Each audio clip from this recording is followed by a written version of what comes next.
Hello friends, आपका फिर से स्वागत है हमारे इस चैनल पे। और लास्ट वीडियो हमने डाली थी इन्फ्लेशन एंड टैक्सेस के ऊपर। जो अभी रिसेंट इन्फ्लेशन बढ़ा है उससे क्या क्या परेशानियां सबको फेस करनी पड़ रही हैं। उसके बाद एक कॉमन क्वेश्चन बहुत निकल के आया कि इस इन्फ्लेशन की वजह से जो हमारी प्री एग्जिस्टिंग जो इन्वेस्टमेंट्स हैं, हमने जहाँ जहाँ इन्वेस्टमेंट कर रखी है वो हमने पहले किसी और इन्फ्लेशन परसेंट पे सोच के करी थी। अब इन्फ्लेशन इतना बढ़ गया है तो अब इससे हमारी इन्वेस्टमेंट्स पे क्या असर पड़ रहा है और हमें क्या करना चाहिए। बट सबसे पहले जानते हैं कि इन्फ्लेशन क्या होता है इन ब्रीफ। देखिए, अगर हम सही मायने में समझे तो इन्फ्लेशन को हम कह सकते हैं कि किसी भी चीज़ की कीमत कैसे हर साल बढ़ती है या कैसे बढ़ती है। आप मान लीजिए, जैसे अभी हमने सब पिछली वीडियो में बताया कि फ्रूट्स पे 11% इन्फ्लेशन है। तो एग्जाम्पल, अगर कुछ 100 रुपये का है तो 111 रुपये का आज मिल रहा है। मतलब है वो 100 का, मतलब आज उसको बाय करने के लिए आपको 111 रुपये देने हैं। लेमन लैंग्वेज में महंगाई। तो सबसे पहले अब हमें ये जानना ज़रूरी है कि क्या हमारा पोर्टफोलियो इन्फ्लेशन प्रूफ है। बिल्कुल। द रीज़न कि मोस्ट ऑफ द इंडिविजुअल्स जिनसे मैं मिलता हूँ या जिनसे इंटरेक्शन होता है वो यही बोलते हैं कि हमने जो भी प्लानिंग करी है अपने गोल्स के रिलेटेड वो 5% पे करी है। वो इवन ये भी कंसीडर नहीं करते हैं कि जैसे जैसे उनकी इनकम बढ़ती है वो उसको कंसीडरेशन भी नहीं लेते हैं कि उसके हिसाब से उनके एक्सपेंसेस भी बढ़ रहे हैं 5% इन्फ्लेशन पे। करेक्ट, ठीक है। तो मान लीजिए एक बहुत लेमन लैंग्वेज में, अगर आज आपके किसी एक गोल की कीमत 1 लाख है, आप 5 साल बाद उसको देखते हैं 5% इन्फ्लेशन पे ऑन एन एवरेज वो 1,40 हो जाता है। तो आप उसको प्लान कर रहे हो, हर महीने इन्वेस्टमेंट कर रहे हो 1,40 को अटेन करने के लिए। अब आपकी इन्फ्लेशन इंक्रीज हो गई, इन्फ्लेशन 8 पे आ गया और अब आपको इन्वेस्टमेंट अब सेव नहीं करनी है। अब आपका इन्वेस्टमेंट जो गैप है वो बढ़ेगा ही बढ़ेगा। क्या आज की डेट में हम वो गलती से बच रहे हैं या क्या आज की डेट में हम उस चीज़ को फॉलो कर रहे हैं? ये एक सबसे इंपॉर्टेंट चीज़ है।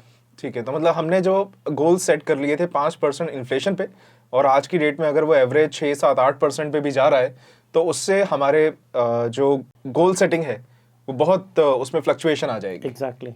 सबसे मेन इंपॉर्टेंट यहाँ पे मैं कहूँगा गोल्स हो गए, जैसे आपके रिटायरमेंट। फॉर एग्जाम्पल, आपने कोई गाड़ी प्लान करी है, 5 साल के बाद आपको गाड़ी लेनी है।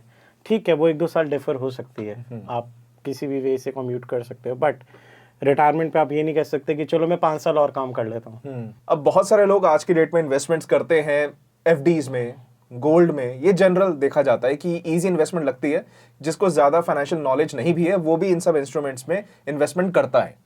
बट क्या वहां पे इन्वेस्टमेंट करना एज एन फ्यूचर के लिए सही है या हम उससे किसी बेटर चीज में इन्वेस्टमेंट कर सकते हैं? तो देखिए, इसके पहले तो हमें ये जानना है कि आज की डेट में कॉमन मिस्टेक्स क्या हैं। कि लोगों ने इन्वेस्टमेंट्स को एफडीज माना हुआ है, बट आई विल से कि FDs are more alternate to savings. Okay. उनको आप प्योर इन्वेस्टमेंट टूल नहीं मान सकते। तो अगर आप एफडीज का भी अगर डेटा कंपेयर करो तो इन शॉर्ट मैं पहले ये कहूँगा एफडी से पहले कि आप कोई भी इन्वेस्टमेंट्स में जाते हो तो इट शुड बीट इन्फ्लेशन, तभी वो एक इन्वेस्टमेंट है। ट्रू। अगर वो आपके इन्फ्लेशन को बीट नहीं कर रहा है तो आप वेल्थ तो ग्रो ही नहीं कर रहे हो। करेक्ट। अगर आज आप एफडी में 5% कमा रहे हो और 6% इन्फ्लेशन है तो लॉजिकली तो आप 1 साल बाद नीचे ही हो ना। बट देखा गया है कि इन्फ्लेशन हम 6% भी मान लें, बट एफडी तो हमें आज की डेट में एसबीआई भी अगर देखें तो 6.8 to 7% दे रहा है। Correct. तो ये तो बीट कर रहा है इन्फ्लेशन को। बीट करेगा अगर आप अभी देख रहे हो प्री टैक्स। ओके। उसके ऊपर टैक्सेस भी आएंगे। Okay. तो वो आपका रिटर्न जो है अगेन वो इन्फ्लेशन से नीचे जाएगा। सेकेंडली, एफडीज का हमेशा से रेट 6.8 नहीं था। अगर आप सिनेरियो आज से 3-4 साल पहले का देखोगे तो एफडी रेट्स थोड़े से नीचे थे। तो अगर आप ऑन एन एवरेज पे लगाओगे, लाइक 10 साल का डेटा भी उठाओगे तो आप यही पाओगे कि टैक्स के बाद या अगर आप इन्फ्लेशन से भी मैच कर रहे हो तो वो बहुत क्लोजली मैच है कि नीचे जा रहा है। तो हम एफडी में कब इन्वेस्ट करें? हाँ, अगर आप एफडीज के लिए लेट से, जैसे कि मैं हमेशा बोलता हूँ कि आपको अपने इमरजेंसी गोल क्रिएट करने हैं या आपके वो गोल्स जो बहुत क्लोज हैं, आ रहे हैं, 1 साल में आ रहे हैं, जहाँ पे आप रिस्क नहीं ले रहे, FD is a good instrument. जो से बैंक एफडीज, ओके, जो आपको एक सेफ्टी देता है, राइट, आप वहाँ पे जाइए, तब आपके लिए एफडीज बनाए। या आप इमरजेंसी फंड में पैसा रखना चाहते हो, ऑब्वियसली आप स्टॉक्स में नहीं रखोगे, आप इक्विटीज को इन शॉर्ट टारगेट नहीं करोगे, आप उस टाइम पे कहाँ रखोगे? एफडीज में पार्क कर सकते हो, जो आपको इजी लिक्विडिटी भी देती है और आपको एक डिसेंट रिटर्न देती है। लॉन्ग टर्म के लिए नहीं है। हाँ, आप उससे अपनी रिटायरमेंट प्लानिंग करना चाह रहे हो या आप अपने एसेंशियल या नेसेसिटी गोल्स को प्लान कर रहे हो लॉन्ग टर्म में, तो वो थोड़ा आपके लिए सूटेबल नहीं है। And what about gold? Again अब गोल्ड का डेटा थोड़ा सा मैं आपको 2 एग्जाम्पल से समझाता हूँ। ओके। अगर आप अभी दिसंबर 2014 जब गोल्ड का प्राइस 28,000 के आसपास था पर 10 ग्राम 2014 में दिसंबर। हाँ, और दिसंबर 2024 में गोल्ड का प्राइस 77,500 के आसपास था पर 10 ग्राम। ओके। तो अगर आप रिटर्न कैलकुलेट करोगे इन 10 सालों का, तो it is more than 10.5, which is good. Which is very good. अगर आप उस पे हाईएस्ट टैक्स भी लगा देते हो, हाईएस्ट मैं कहता हूँ 30% भी चला जाएगा, देन ऑल्सो वो इन्फ्लेशन को बीट कर रहा है। ग्रेट। तो इट्स अ गुड इन्वेस्टमेंट। अब यही मैं आपको एक एग्जांपल लेता हूँ, दिसंबर 2012 2012 दिसंबर। अच्छा। और दिसंबर 2022, अगेन 10 साल। हाँ 10 साल का एक पीरियड। तो अगर दिसंबर 2012 में गोल्ड का प्राइस देखते हो तो वो 31,000 पर 10 ग्राम था, जो दिसंबर 2022 में 54,500 के आसपास है। इसमें ज्यादा डिफरेंस नहीं है। अगर आप इसका रिटर्न कैलकुलेट करोगे तो वो क्लोज टू 6 है, 5.8 के आसपास। अच्छा, तो ऐसा नहीं है कि हर 10 साल के गैप में 10% से अबव दे रहा है, रैंडम 10 साल भी पिक कर लो तो कम दे सकते, कम दे तो सकते एवरेज कम हो जाएगा। कम है, प्लस इसमें अगर टैक्सेस भी लगते हैं तो आप इन्फ्लेशन के आधे पे आ जाओगे। तो अगेन अब आपका नेक्स्ट क्वेश्चन जो एक इंडिविजुअल का आएगा कि गोल्ड किस लिए रखा जाता है। किस लिए? बिल्कुल। आप डाइवर्सिटी के लिए रख सकते हैं, पोर्टफोलियो एक सेफ असेट कंसीडर करा जाता है। तो इट इज सेट कि चलो ठीक है, अगर आपकी इक्विटी में थोड़ा इंपैक्ट आ रहा है तो gold can handle. Second is it's a very good alternate to keep a physical gold. अगर फिजिकल गोल्ड रख रहे हो उससे बेटर है आप डिजिटल गोल्ड बाय कर सकते हो, आप SGBs बाय कर सकते हो, तो वो भी एक अच्छा ऑप्शन है। बट आप यहाँ पे आपके लिए एक पर्पस डिफाइंड होना चाहिए।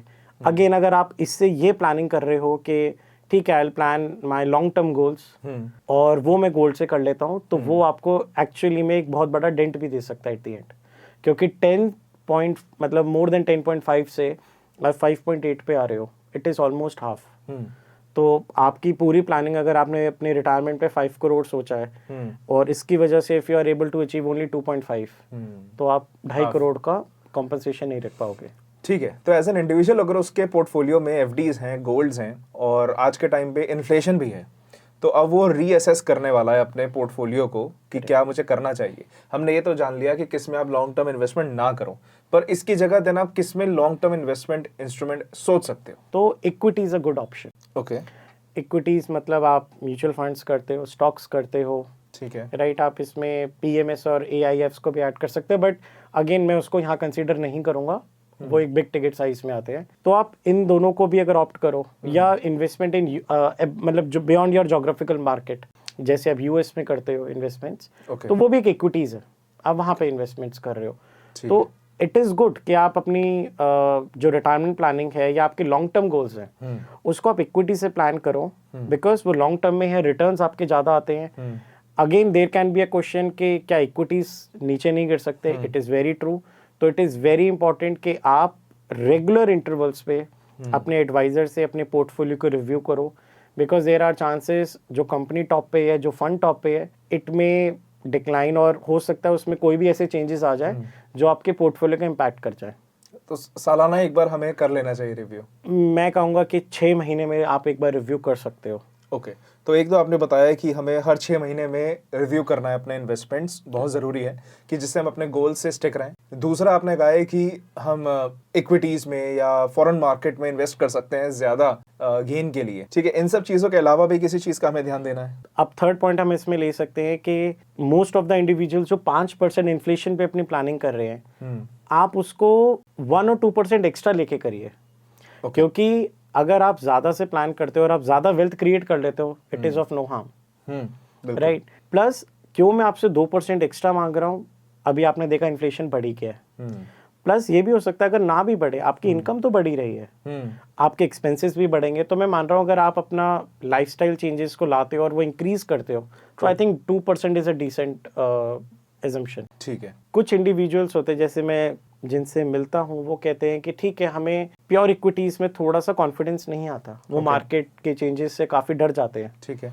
एंजाइटी लेवल सब कुछ होता है उनमें। तो उस केसेस में आप कुछ ऐसे प्रोडक्ट्स भी होते हैं which is a mixture of equity and debt. Okay. आप बैलेंस फंड्स होते हैं जो आपको एक्सपोजर देते हैं पार्शियल इक्विटीज का, पार्शियल डेट का। ओके कुछ डायनामिक फंड्स होते हैं जो मार्केट के अप्स एंड डाउन्स के हिसाब से इक्विटी या डेट को चूज करते हैं। Okay I am not saying कि वो रिस्की नहीं होते, yes they are risky, but अगर आप pure large caps, mid cap और स्मॉल कैप्स को उठाओगे कंपैरेटिवली उससे कम है। It is just to give low risk individual a taste of equity okay and obviously इसमें डेट तो है ही, तो आप वो भी ऑप्ट कर सकते हो। बट अगेन टेलिंग कि आप जब भी कोई ऐसा प्रोडक्ट लेते हो जहाँ इक्विटी इन्वॉल्व है, आपको असेसमेंट या आपको रिव्यू करना इज मैंडेटरी। ठीक है। ये आप जब ये सब डिस्कशन कर रहे थे, एक पॉइंट मेरे दिमाग में आया कि एक और इंस्ट्रूमेंट है, एक और इन्वेस्टमेंट है जो लोग बहुत करते हैं, that is PPF.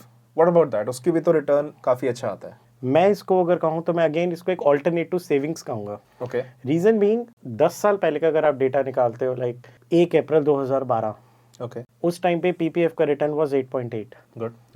In current terms आज 7.1 है, कम हो गया। कम हुआ है। Although returns are tax free, आप जो भी निकालते हो 15 साल बाद पैसा लोगे, that is tax free. But अगर मैं कहता हूँ ये अगेन पीपीएफ में आने वाले और 10 साल बाद जैसे 1.7 गिरा है, ये फिर से अगर 1.5% गिर जाता है तो वो 5.6, अगेन आप इन्फ्लेशन के नीचे आ गए।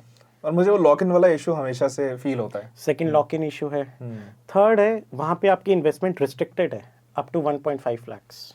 उससे ज्यादा करनी है तो कर ही नहीं सकते। अरे अगर आप एक ऐसे इंस्ट्रूमेंट में इन्वेस्ट कर रहे हो जहाँ पर रिटर्न फ्लेक्सिबल है, जो टाइम एंड टाइम कम हो ही रहे हैं, प्लस उसमें आपके पास इन्वेस्टमेंट रिस्ट्रिक्शन है, आपको इन्वेस्टमेंट इस केस में ज्यादा करना है बिकॉज आपका एक्सपेक्टेड रिटर्न कम आ रहे हैं, तो ये आपके लिए तब अच्छा है कि जब आप अपने पोर्टफोलियो में डेट कंपोनेंट बढ़ाना चाहते हो, you are okay with the lock-ins, तो it's a very safe investment for a longer term. Okay आप 15 साल बाद निकालोगे, plus it is tax free. अगर आपको 6% भी ऑन एन एवरेज रिटर्न आया, दैट इज टैक्स फ्री, ठीक है, तो आप इसको तब कंसीडर कर सकते हो, but as a pure form of investment वो आप इसको मत कंसीडर करो। सो आई होप आपको ये डिस्कशन अच्छी लगी हो एंड आपने समझा हो कि इन्फ्लेशन की वजह से आपके पोर्टफोलियो में क्या असर पड़ता है और आपको अब क्या करना चाहिए। एंड हम ऐसे ही डिस्कशंस, ऐसे ही टॉपिक्स पर वीडियोस आगे भी लाते रहेंगे। पहले भी बहुत सारी वीडियोस बन चुकी हैं, आपको जब समय मिले आप ज़रूर देखिएगा। आप इस वीडियो को लाइक कर सकते हैं and yes you can also subscribe to this channel, ताकि हमारे फ्यूचर वीडियोस की नोटिफिकेशंस आप तक पहुंचती रहें। मिलते हैं अगली वीडियो में। Take care and bye bye.